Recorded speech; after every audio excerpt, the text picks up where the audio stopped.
Autodesk Inventor 2020 adds many user-requested enhancements to Frame Generator.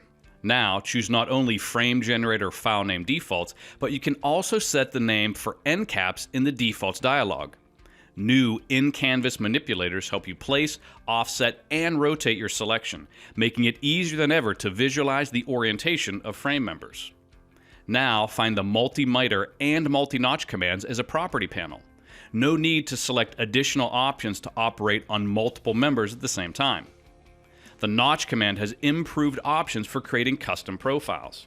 And when notching tubes, the notch with perpendicular cut option helps you create a profile ready for laser cutting. The lengthen and shorten commands now allow you to specify asymmetrical offset values. And the trim command allows you to select which side of the member to remove. Design changes are now easier with the ability to select multiple members with the Remove End Treatment command. Close off structural frame members with the new Insert End Cap command.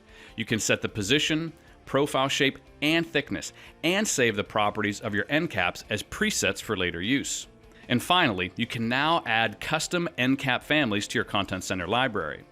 Autodesk Inventor 2020 continues to deliver user-requested enhancements and provide the professional-grade 3D mechanical design and engineering tools you rely on.